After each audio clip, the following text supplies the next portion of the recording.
की परवरिश कर पाती, क्योंकि रिटायरमेंट के बाद ये अपना गुजारा अपनी पेंशन से करती थी। लेकिन फिर भी इन्होंने ये अदारा कायम करने का फैसला किया और अपनी पेंशन से और अपनी मदद आपके तहत बच्चों का ये अदारा कायम करने का फैसला किया और इनकी पढ़ाई लिखाई, खाना पीना, रिहाइश, दूसरे अखराजात खुशसलूकी से निभाती रही।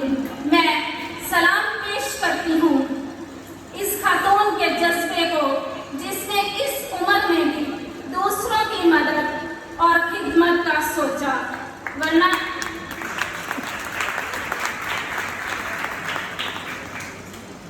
इस उम्र में जाके तो हमारी माएँ वैसे ही थक हार कर बैठ जाती हैं।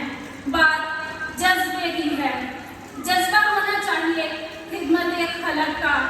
उम्र कोई मायने नहीं रखती। हालांकि यहाँ पर बैठे बहुत सारे हमारे मेहमान बहुत अच्छी तरह वाकिफ हैं इस बात से कि इस खातून को इस मुकाम तक पहुँचने के लिए क्या क्या और किन किन मुश्किलात का सामना करना पड़ा, पर इस खातून ने हिम्मत नहीं हारी, अपने मकसद से पीछे नहीं हटी और ना ही कमजोर पड़ी, ना खुद और ना कभी मुझे कमजोर पड़ने दिया। कहते हैं अल्फाज बहुत मायने रखते हैं किसी को तोड़ने और जोड़ने में। जहाँ कुछ लोगों के अल्फाज हमें तोड़ते रहे, वहाँ कुछ लोगों के अल्फाज और उनकी दुआएं हमें जोड़ते रहे। मुझे अच्छी तरह याद है, हमारे प्रीस्ट हैं, वो हमेशा मुझे बहुत हिम्मत देते हैं और मैं जब भी कमज़ोर पड़ूं तो उनके उन अल्फाज मुझे बड़ी हिम्मत देते हैं। वो अक्सर मुझे कहते हैं कि आप तो हमारे बड़े बहादुर बच्चे हो, आप हिम्मत नहीं हार सकते। तो यकीन माने उनके वो अल्फाज हर बार मेरे अंदर नई ताकत पैदा कर देते हैं और अपनी माँ इस खातून के जज्बे को देखते हुए मेरे अंदर एक नया जज्बा पैदा हुआ खिदमत खलक का।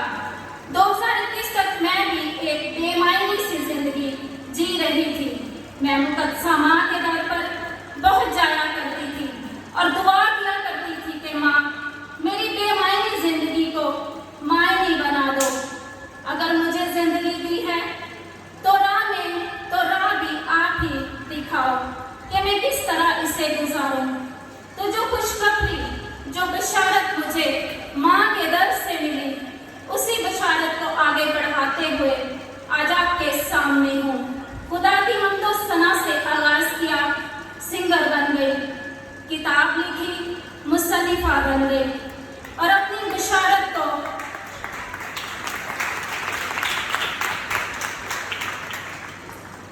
और इसी बशारत को जो माँ के दर से मिली आगे बढ़ाते हुए एक फाउंडेशन बनाने का सोचा।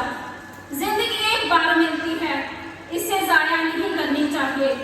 कुछ ऐसा काम जिंदगी में करना चाहिए कि आपके जाने के बाद भी लोग आपको याद करें।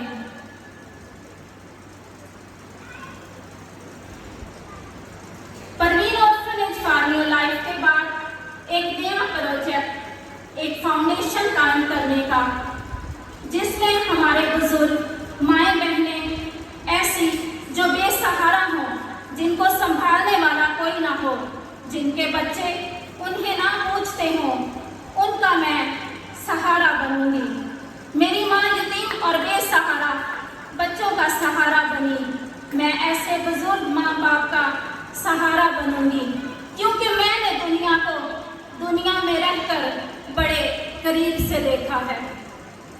हमारी बहन बेटियां जो भटक जाती हैं, उनका सहारा बनूंगी। मुझे मेरे इस प्रोजेक्ट में भी आप सबकी दुआओं और सपोर्ट की ज़रूरत है। कहते हैं खुदाबाद की मर्जी के बगैर इंसान कुछ नहीं कर सकता। मेरी इस फाउंडेशन के लिए खुदाबाद ने मुझे बड़े खूबसूरत अल्फाज अता किए हैं। इशाया नबी की किताब, उसका 61वां बाब, पहली بھی آئے۔